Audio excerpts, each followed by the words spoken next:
What does one of Thailand's best diving islands really look like when the monsoon season starts?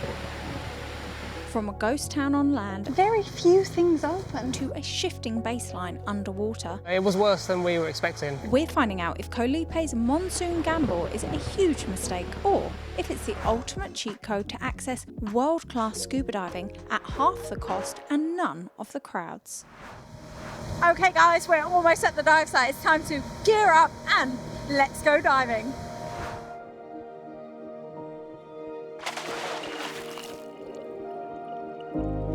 Eight miles south of Thailand's most southern island sits the aptly named 8 Mile Rock, a massive set of limestone pinnacles entirely exposed to the wild and unpredictable conditions of the deep. We've returned here in mid-June for a specific reason. Whilst many of the Andaman Sea's top dive sites are closed during the monsoon season from May to October, 8 Mile is one of the few premier sites that remains accessible.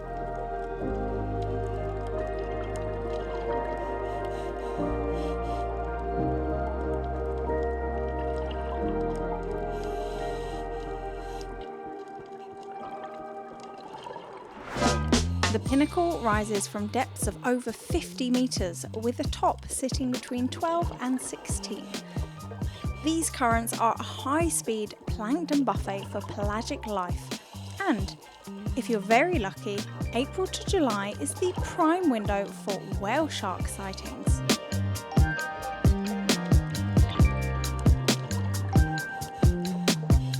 Later on, we'll return to our other top-rated dive site in this region, where we expected the same explosion of life as 1 year ago.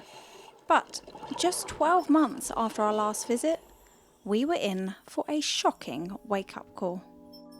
Before we get to that though, we're going to show you what Koh Lipe's low season really looks like back on land. It's become a bit of a cliche that they call this the Maldives of Thailand, but look at that water. We worked in the Maldives and we can confirm that this is the same colour.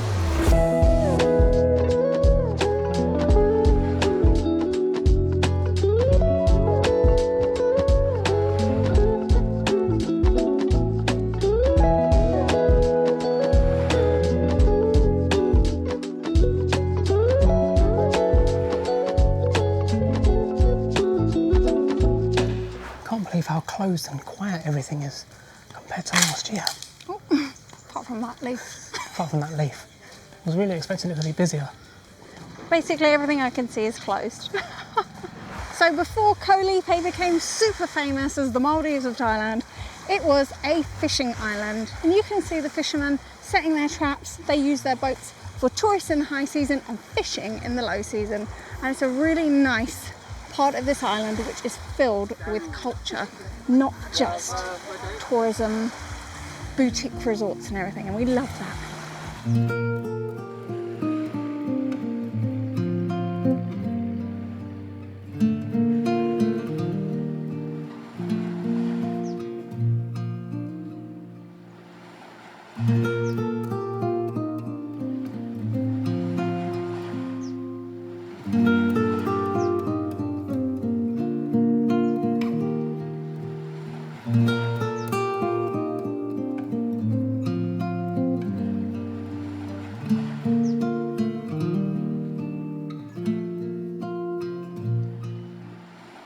So last night I went to go into the fridge and there was a lovely little frog up here, stereo-y. And yesterday we were sat over here and a ginormous monitor lizard came running towards us, turned around, walked into the water cooler and then ran off. So there's wildlife everywhere here. This resort is located just a short walk from Sunrise Beach. During low season, you can find deals here for as low as 400 baht a night. But if your vision of paradise requires waking up directly on the beach, you'll want to see the second location we stayed at later on. Before that though, we're heading back underwater and today is a special day. Right, so we're back here diving with Satun Dive. Cassie. So we are back here diving with Satun Dive, and Cassie is now going to give you a tour of the dive centre. Come with me. Okay, welcome to Satun Dive, located beautifully on the beach. It's also a resort, so you can stay here. And they have a speedboat, which only takes 35 to 40 minutes to get all the way over to 8 Mile Rock, one of the premier dive sites here, I think we mentioned. You could just walk right in. Lots of longtails around, but this guy has got the need for speed. So today's not any dive, it's my birthday dive, and we're going to one of my favourite dive sites in the world, Stonehenge, known for its magnificent, beautiful, colourful, soft coral. So it's time to kit up and let's go diving! Woo!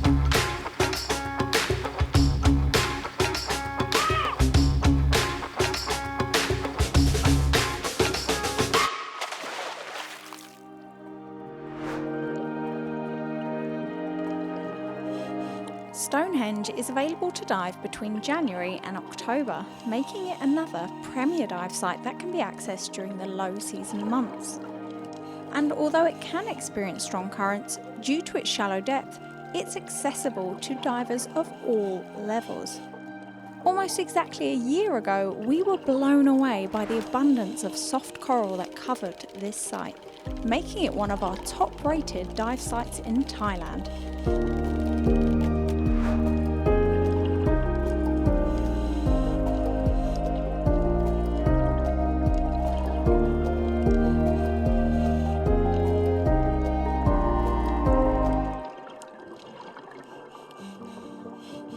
However, we had been warned that this reef had suffered from the effects of increased sea temperatures since our previous visit, and even after mentally preparing ourselves, the devastation we witnessed here shocked us. The rapid decline of Stonehenge is, sadly, a perfect case study for the ocean's shifting baseline that's occurring right before our eyes. So when we first arrived here and we signed up to go diving, they did mention to us that Stonehenge, the dive site, is not the same as it was a year ago. It was worse than we were expecting. We'll show you the footage that we took last year of that same dive site, and it was absolutely smothered in beautiful purple and pink soft corals. Last year when we were diving, the temperature was around 26, 27 degrees. Today the temperature, when I looked at my computer, it was 31 degrees. Which is way too warm for the coral. So in just a year, it's gone from one of our favourite, most beautiful soft coral sites in Thailand to just a kind of rubbly mess almost. All of the hard coral was bleached, so it was very upsetting. Having said that, there were sections of the site that were still very beautiful, especially in the shallower areas. We found a couple of very active cuttlefish down there. One female was just laying eggs, and we spent a good 5, maybe more minutes, maybe 10 minutes, just hanging around with those two cuttlefish and filming those. Still a beautiful dive. Still don't let it put you off coming to this amazing, beautiful island if you want to come and do some dives. But if you have been to Stonehenge before, don't expect it to be as beautiful as it was a year ago. So yeah, that's just the reality of the oceans now, and it's very sad to witness it firsthand. But anyway, it's still Cassie's birthday. We're still on the most beautiful island in Thailand. All the shit behind you. But anyway, still Cassie's birthday. We're still on one of the most beautiful islands in Thailand, one of our favourite islands in the world. So we're going to go and enjoy some sunset beers. Let's drink up. Chin chin.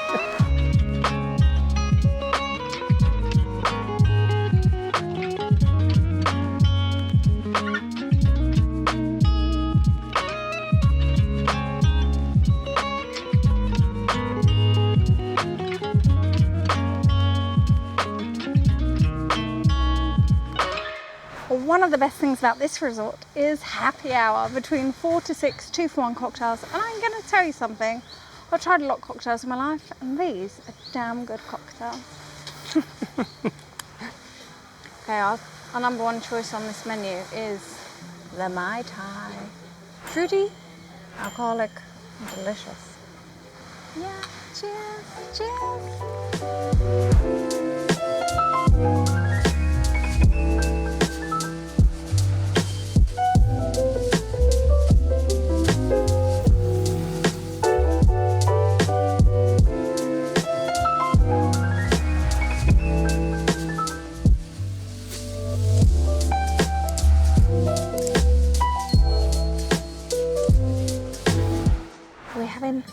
fried lemongrass chicken, which I had last year and was bloody delicious. And Aaron's got Penang. And we got a couple of Mai Tais. Guys, if you're coming to Koh Lipe, do not miss Castaway for food. Oh my God, it's delicious.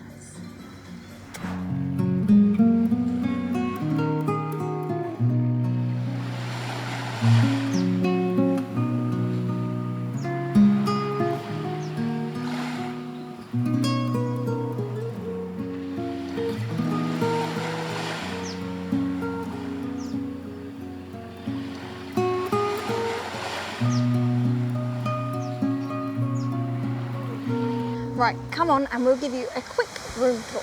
So, we are in this beach view bungalow. Okay, got some nice hammocks on the deck out here. So a little downstairs. It's a cold shower because it's eco-friendly resort. So we don't have AC in here. We've been in here for a couple of nights, so it's a bit of a mess. Sorry about that. But this is the room, really beautiful, and the main attraction is right out here. Welcome to the view. Wow, not bad, hey? It's pretty beautiful.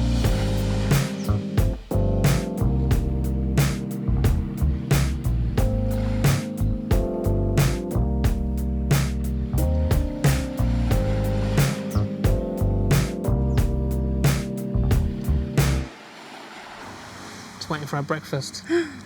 Gone for a big breakfast this morning. Oh my God, it's called the Castaway breakfast. Wait till you see what's coming. The one thing that will make you move are the mosquitoes. They are aggressive.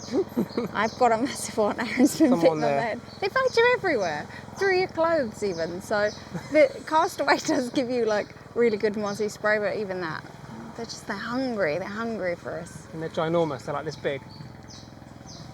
Whew. Paradise. Crazy mosquitoes. Right, well, we said it was going to be big. Castaway breakfast equals like a big fat English breakfast. Sausage, bacon, tomato, eggs, beans. What's that called? Toast, butter. Gonna be stuffed.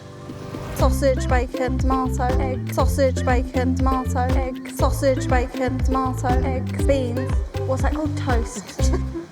Gonna be stuffed.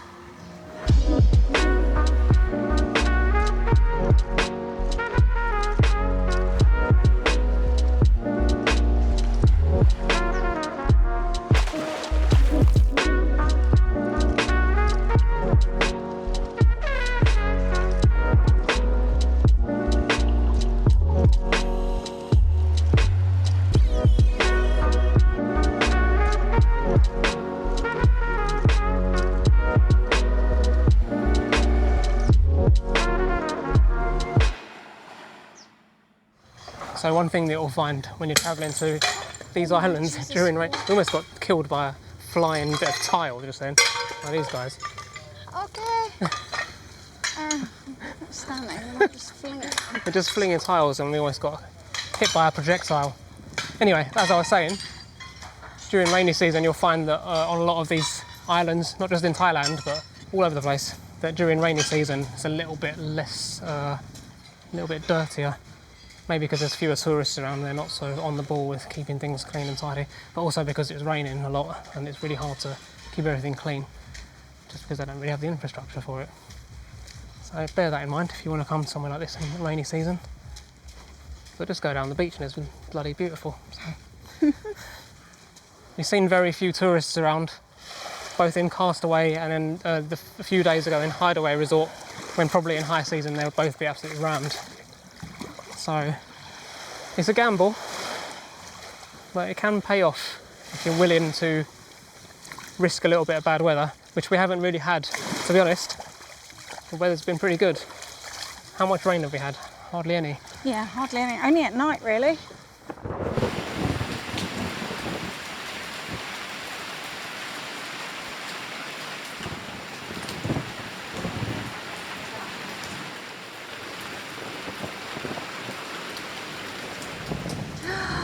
Good morning. It's about 7 a.m. And today we are supposed to be doing 2 more dives to 8 Mile Rock. However, since the early hours we've been hearing amazing thunder. So let's see if the diving goes ahead or if we're just going to have a bit of a rain-off day. A rained-off day. Rain off? Rained off. So this is a little bit of a risk that you run when you come here in monsoon season, but actually this weather could even happen in high season. And we've been here now 9 days, and this is the first day we've woken up to weather like this. And there's no saying that it's going to last all day. We have come on board. We're fingers crossed for beautiful weather, but we don't care because we're getting wet anyway. Let's go diving! Honestly, we almost called these last 2 dives off, but past experience has taught us that sometimes the worst looking days on the surface can turn out to be the most epic days underwater. Today's dive at 8 Mile really brought the action we'd been hoping for all trip. This time, the gamble really did pay off.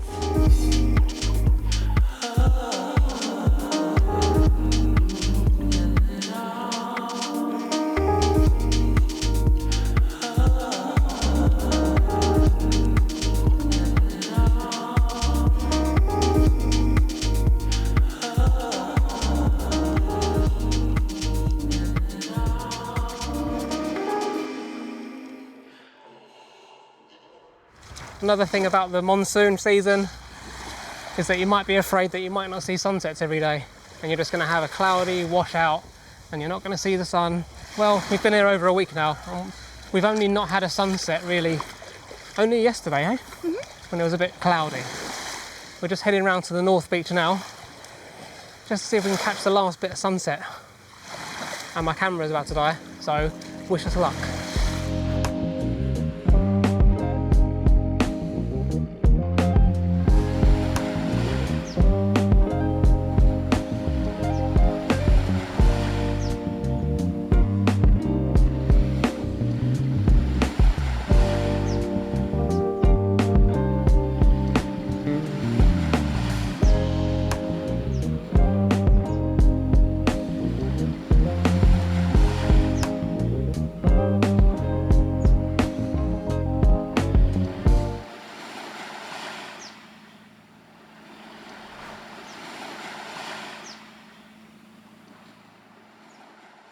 A new way to use a hammock. You found a new way to break the hammock.